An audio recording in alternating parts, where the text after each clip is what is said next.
हमारे अति प्रिय दर्शकों, ऐसे बुरे संसार में जब पाप चारों तरफ भर गया है, सत्य की खोज करना और आप तक पहुंचाना हम अपनी जिम्मेदारी मानते हैं। इसलिए हमारे YouTube चैनल के साथ हमेशा जुड़े रहें। आपका बहुत बहुत धन्यवाद। Thank you. बाइबल अध्ययन प्रोग्राम में आप सब दर्शकों का स्वागत है। प्रिय दर्शकों, आज हम 5वें और 6वें दिन पर विचार करेंगे। साथियों, सृष्टि निर्माण में दिनों का बहुत महत्व है। परमेश्वर ने मनुष्य की रचना तो 6वें दिन करी, लेकिन 5वें दिन परमेश्वर ने मनुष्य के लिए एक सुंदर नर्सरी जैसा माहौल बनाया। प्रिय दर्शकों, यहाँ पर इस तरह से लिखा है, अध्याय वचन 20, उत्पत्ति किताब। फिर परमेश्वर ने कहा, जल जीवित प्राणियों से बहुत ही भर जाए और पंछी पृथ्वी के ऊपर आकाश के अंतर में उड़े। इसलिए परमेश्वर ने जाति जाति के बड़े जल जंतुओं की और उन सब जीवित प्राणियों की भी सृष्टि की जो चलते फिरते हैं, जिनसे जल बहुत ही भर गया, और एक एक जाति के उड़ने वाले पंछियों की भी सृष्टि की।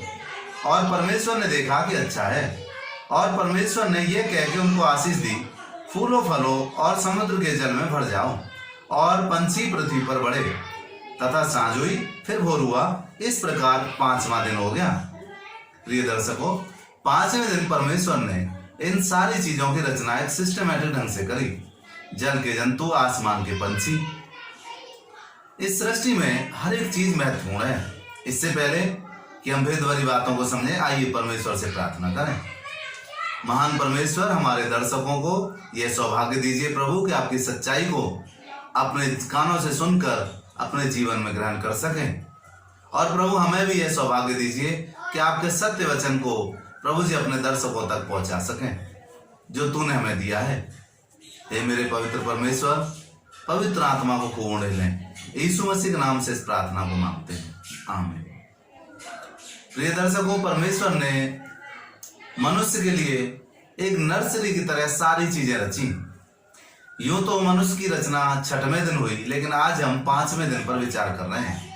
5वें दिन परमेश्वर ने अपने वचन की सामर्थ्य से जीव जंतु बनाए, और जीव जंतुओं को, आकाश के पंछियों को और विशेषकर पानी के जंतुओं को परमेश्वर ने बनाया। 6वें दिन मनुष्य को बनाया गया। लेकिन मनुष्य के उत्पत्ति के विषय में हम अपने नेक्स्ट एपिसोड में विचार करेंगे। आज हम आकाश के पंछी और जलचर जो जल में रहते हैं और पालतू पशु और रेंगने वाले जंतुओं पर विचार करेंगे।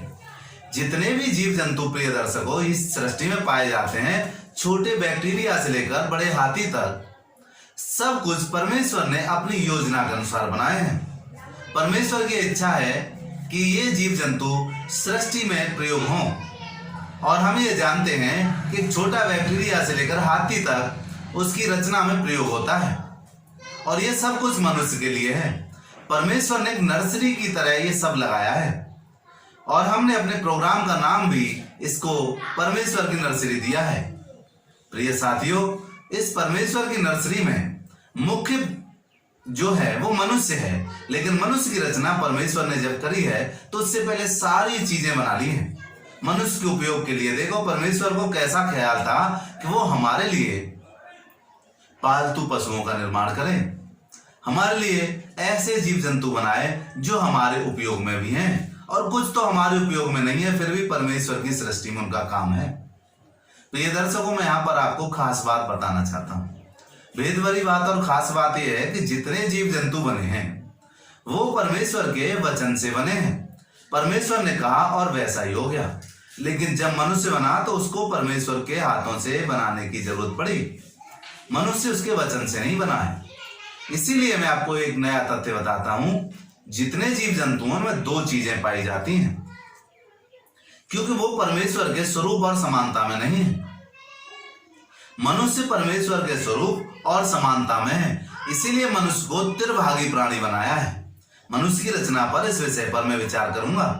लेकिन आज हमें जानने की आवश्यकता है कि जितने जीव जंतु हैं वो जीव जंतु साथियों 2 भाग के हैं। उनके पास शरीर है और उनके पास प्राण है।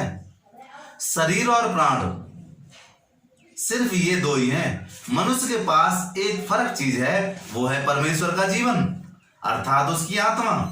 इसीलिए मनुष्य जो है नैतिक प्राणी भी है और परमेश्वर के गुणों से सुसज्जित भी है। बाकी जितने जीव जंतु हैं वो सृष्टि के प्रयोग में और मनुष्य के प्रयोग में आने के लिए बनाए गए हैं, लेकिन मनुष्य परमेश्वर के प्रयोग में आने के लिए बनाया गया है। इसीलिए हम देखते हैं कि जितने जीव जंतु हैं वो शरीर में और प्राण में ही जीवित हैं। मनुष्य उसके हाथ से बना है और स्वयं परमेश्वर ने उसमें जीवन डाला है। मनुष्य में जो जीवन है साथियों, वो स्वर्गीय जीवन है, उसका लेखा जोखा लिया जाएगा। पर जितने बार जीव जंतुओं में जीवन है उनका लेखा जोखा बाइबल के अनुसार बिल्कुल नहीं लिया जाएगा, क्योंकि उनके पास ना तो नैतिक जीवन है और ना परमेश्वर की उन्हें जानकारी है, और ना ही वो आज तक अपने लिए जहाज बना पाए, ना रेल बना पाए, ना टेलीफोन, ना टीवी, ना ही कोई सुख सुविधा की ऐसी आधुनिक चीजें। वो अपनी पीढ़ी को विकसित करने के लिए कुछ भी नहीं बना पाए। आज भी कुछ पंछी पहले उनके पूर्वज जैसा घोंसला बनाते थे, जैसे कौवा चील, वो कांटों के आज भी घोंसले बनाते हैं। जैसे गौरैया चिड़िया, वो तुनका जोड़ के बनाती थी घोंसले, वो आज भी बनाते हैं। उनकी पीढ़ियों में कोई सुधार नहीं आया। उनके पास ना तो चिकित्सक है, ना हॉस्पिटल है, ना स्कूल, ना बोली, ना भाषा, ना पढ़ाने वाले शिक्षक। लेकिन मनुष्य के पास सारी चीजें हैं। मनुष्य पहले गुफाओं में रहता था, पेड़ों पे रहता था, जंगलों में रहता था। आज मनुष्य पक्के मकानों में रहता है। आज मनुष्य ने अपने घरों में, पहले अंधेरा रहता था तो लाइट का प्रयोग जब से मनुष्य ने बनाया है उजाला आ गया उसके घर में। आज मनुष्य के पास एसी है। आज मनुष्य के पास उड़ान भरने के लिए स्पेस में बहुत बड़ी रॉकेट है, लेकिन और जीव जंतुओं पे नहीं है साथियों।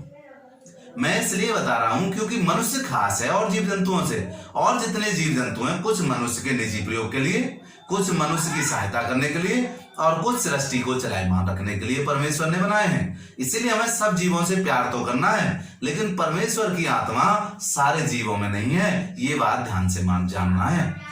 प्रिय दर्शकों, ये बात हो सकता है आपको अटपटी लग रही हो, लेकिन बाइबल के धर्म सिद्धांत के अनुसार सारे जीव जंतुओं में केवल जीवन है, उनसे लेखा जोखा नहीं लिया जाएगा। मैं आपसे एक मौखिक बात पूछना चाहता हूं, किसी गधे से परमेश्वर ये पूछेगा कि तूने धरती पे जाके क्या किया? क्या किसी पशु से, मान लीजिए भैंस से पूछेगा कि तूने धरती पे क्या किया? नहीं साथियों, क्योंकि उसके लिए लिमिटेड बुद्धि, लिमिटेड दिमाग, लिमिटेड उसका अपनी एक्टिविटी दी है। पर मनुष्य अनलिमिटेड है, उसके पास बुद्धि की कमी नहीं है, क्योंकि परमेश्वर सर्वज्ञानी है, उसी ज्ञान में से मनुष्य को मिला है। मनुष्य में और जीव जंतुओं में बहुत जमीन आसमान का फर्क है। इसीलिए साथियों, मैं आपको यह समझाना मांगता हूं कि जितने जीव जंतु हैं उनसे परमेश्वर हिसाब किताब ना मांगेंगे। जीवन का सिर्फ हिसाब किताब मांगा जाएगा तो मेरे प्रिय दर्शकों, सिर्फ और सिर्फ मनुष्य से मांगा जाएगा। मनुष्य जीवन बहुत महंगा है। बाइबल में 10 आज्ञाओं में लिखा है कि तू किसी की हत्या ना करना। मेरे प्रिय दर्शकों, हत्या के ऊपर हमें समझने की आवश्यकता है। आगे के अध्ययनों में हम समझेंगे, लेकिन मनुष्य का जीवन परमेश्वर का जीवन है। जीव जंतुओं का जीवन भी परमेश्वर के वचन से संचालित है। इसीलिए हमें सबसे प्यार करने की आवश्यकता है। ये परमेश्वर ने जो सुंदर हमारे पेड़ पौधे जीव जंतु बना के दिए हैं, सुंदर एक नर्सरी बना के दी है, उसमें मनुष्य को रखा था। हमारे नेक्स्ट एपिसोड को देखना मत भूलना साथियों, उसमें मनुष्य की रचना के बारे में विशेष बात बताई जाएंगी। आज मैं केवल मनुष्य और जीव जंतुओं की समानता के बारे में बता रहा हूँ। हम में से बहुत से लोग हैं जो ये सोचते हैं मनुष्य की आत्मा ही गधे घोड़े खच्चरों में रहा करती है, मनुष्य ही पूर्व जन्म में इनमें रहता था, या उनमें मनुष्य की आत्मा भी रहती है। नहीं प्रिय दर्शकों, ये अलग है। जैसे ज्वार बाजरा गेहूं मक्का अलग है, वैसे ही कुत्ता घोड़ा हाथी जीव जंतु सब अलग है मनुष्य से।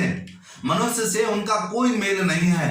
मनुष्य से उनका थोड़ा सा नाता है, क्योंकि मनुष्य के लिए बनाए गए हैं। उनका नाता सृष्टि से, तो सृष्टि के लिए बनाए गए हैं। लेकिन साथियों, मनुष्य कभी गधा घोड़ा जीव जंतु नहीं बनेगा, क्योंकि मनुष्य में परमेश्वर की आत्मा है। ये आत्मा या तो मनुष्य में रह सकती है या फिर परमात्मा के पास रह सकती है, और अन्यथा इसके लिए कोई और जगह नहीं है। लेकिन परमेश्वर ने जब मनुष्य की आत्मा पतित हुई है, उसके लिए दंड के लिए एक स्थान बनाया है, इनाम के लिए भी एक स्थान बनाया है। साथियों, ये हमारे अगले अध्ययन का विषय है। आज के अध्ययन का विषय ये है कि परमेश्वर ने सारी चीजें हमारे लिए बनाई हैं, अपनी सृष्टि को चलाने के लिए बनाई हैं। परमेश्वर ने सुंदर सुंदर पंछी बनाए हैं, उनकी अनगिनत प्रजातियां हैं। सुंदर सुंदर उसने पालतू पशु बनाए हैं, सुंदर सुंदर उसने बैक्टीरिया बनाए हैं। ऐसे सुंदर जीव हैं कि हम उनको देखकर खुश हो जाते हैं।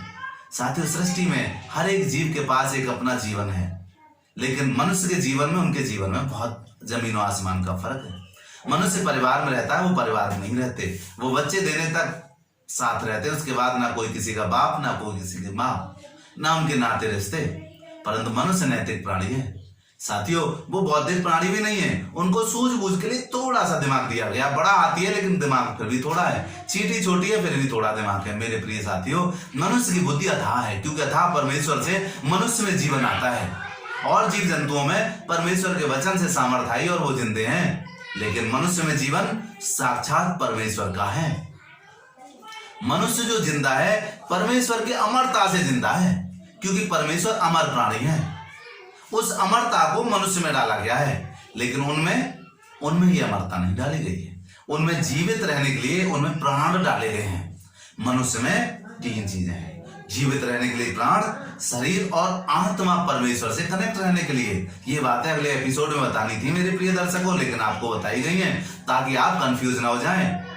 ये नई शिक्षा नहीं है, बाइबल की शिक्षा है। आज जो हम अध्ययन कर रहे थे साथियों, वो इस बात का अध्ययन कर रहे थे कि परमेश्वर ने अलग अलग जाति के अनुसार अलग अलग तरह की चीजें बनाई हैं। जितने जीवित प्राणी बनाए परमेश्वर ने 5वें दिन में बनाए हैं। 6वें दिन भी कुछ जीव जंतु पालतू बनाए, लेकिन खास मनुष्य को उस दिन बनाया गया।